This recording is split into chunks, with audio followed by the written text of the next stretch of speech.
Silence your cell phones now.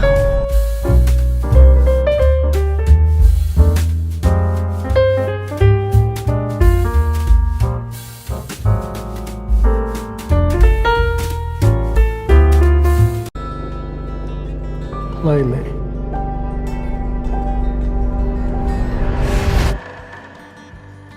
Hello, Detective Banks. Do you know where your officers are?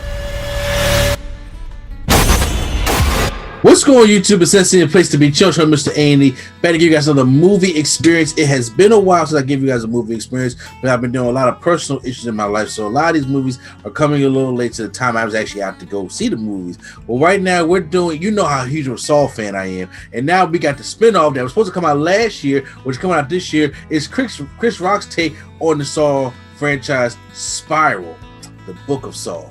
So Spiral is part of the Saw franchise, but it's like kind of like a loosely, like a little bit of a rewatch. We follow this detective named Z, played by Chris Rock, as he's trying to examine murders that resemble the John Kramer murders from all the old Saw movies. Now we know in this one, John Kramer's dead. He is not back, but somebody is replicating all of the murders and it's attacking the police force. So we got to figure out who's the copycat killer and what's going on here. So right now, this is a new take on Saw and how things are going. So for the overall, most of the part about that, I thought it was very interesting, especially with actors like Chris Rock and Samuel L. Jackson into the mix. First of all, I was like, that's a recipe for something. So I was curious to see how this movie was going to go. So I'm gonna give you guys the quick good, the bad, and the experience, starting off with the good. All right, so start off with the good real quick. Is Chris Rock in the movie? I thought was pretty decent, what he was. You know, a lot of times people were saying, like, you know, well, can comedians be in these kind of horror type films? Well, they have a really dark side of mind. And actually, if anybody has seen Halloween 2018, that was written by, I believe, a comedian as well. So comedians and horror movies have turned out to be very, very good. And honestly, Chris Rock's performance in this one is actually pretty dope. I enjoy what the story they were trying to tell, and I enjoy how it seems like Chris Rock, he's a Saw fan. Everything that he liked about the original Saw and how it was, they kind of brought back to this movie. Where opposed to, if you guys look at the 2017 version of Jigsaw, where you could tell that there was more budget, there was more money to be had, and it was a more polished of a movie. It seems like that Chris Rock, they want to bring back some of the old grittiness in the movie. Now, sometimes that works, sometimes that don't. But right now in this movie, you are going to be in there for about 100% of the time, going 1,000 miles an hour at certain times. It's only in true Saw fashion about a 90-minute movie, so there's no need to flush things out. But however, I do think this could have benefited just for maybe an extra 15 minutes to help flush everything out. It don't have to be a 2-hour movie, but an hour 45 could have been a way to go.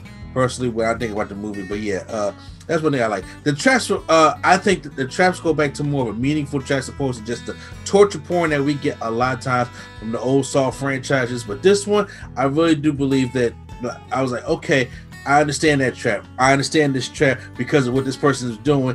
I understand these traps, things like that. So that's one of the things that I did enjoy about the movie, that one day that they need to bring back to the Saw franchise. And of course, that music when we get to the ending, I like hearing that music and stuff like that, and all the, you know, the build up to what the big kind of twist is. Samuel Jackson's pretty good in this movie. Once again, he's only in there for a little bit of the movie, but he is in there for an important part of the movie and the story that they're trying to tell. And I do like how they take this version of Saw and they adapt it into something that's really going on in today's society. Now, sometimes people may say, well, I don't want that kind of social message in the movie, but I can understand basically how this thing is playing out. You know what I'm saying? And I was like, you know what? This is actually interesting to take us off, because you kind of mostly did everything. And if that's what John Kramer's purpose was, I have to say, you know, I think it kind of fits. And also, when it comes to this new Jigsaw killer, the voice is creepy. Okay, now John Kramer's voice is creepy, but the high pitched nerdy kind of tone and the voice that this new Jigsaw thing has, it kind of creeps the shit out of me. Hello, Detective Boswick. I want to play a game. Now, with all that being said, let's go to some of the bad. So when I say some of the bad, here's the thing. when I said that they brought some of the original elements of Saw back, sometimes they brought a little bit too much, because when I say this movie kind of like just goes through things, it's like foot on the gas pedal. That's the part they have no chance for nothing to breathe a little bit at all. And I was like, okay, we need to slow down a little bit. And there's not as many traps as you would want to see or like to see in this one. This really goes back to like the first Saw movie, which I really enjoyed the first Saw movie, and it was really one huge game, and in the midst all the traps were like flashbacks.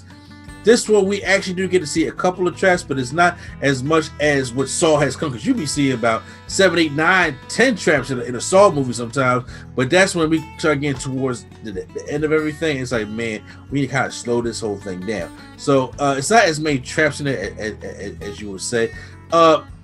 Sometimes it can get a little lost in what it is trying to say. Like I said, it has a good kind of social message of what they want it to be, but sometimes it can kind of get lost in there a little bit. And I was like, oh, okay, fine, a little bit of it. The ending is just so abrupt, and I mean, well, which it is, which a lot of endings are in Saw thing. But I was like, but now you're wondering, okay, there definitely has potential to be a sequel.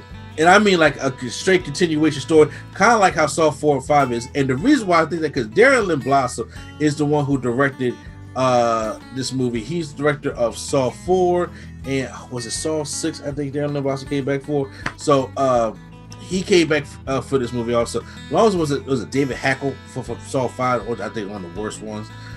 But it has potential. But now I'm gonna get you guys into the experience.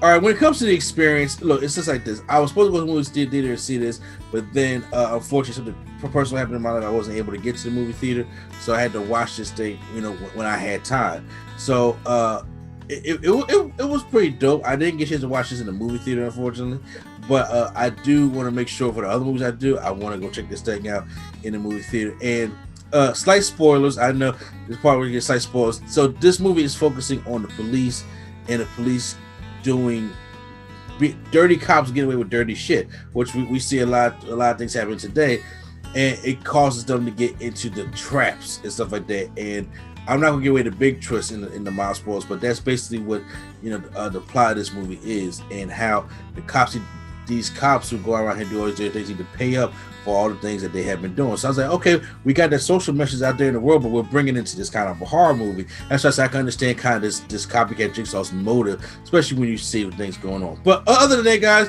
I thought Spiral was an interesting take on the Saw franchise. I like to see more of them. I'm not going to say it's the greatest Saw movie that was ever made, but it's something that me personally, I would say I'm going to give Spiral # give it a chance. It's a # give it a chance movie to me. I'm not going to sit there and say I still think the first Saw is one of my favorites, and that whole first trilogy was one of my favorites, and Saw 6 was I like Saw 6 too. But I think that's good. But I think a trilogy of this helped to get it started, and now flush it out could really be a dope thing that just get people back in there. Because I think the next one, this is the 9th film in the franchise, so I think this is going to be Saw 10 will be or whatever 10 is going to be next with the 10th film franchise. I'm curious to see what's going to happen. So you know what? Let's go at it. So post that comments down below if you guys seen Spiral. How did you guys think of it? Hit the like button if you guys enjoyed my reaction. Hit the subscribe review. Hit the subscribe button for more movie experiences every single weekend right here on NC Studios. So once again, it's NC a place to be. Just remember saying, hey, and I'll see you at the movies.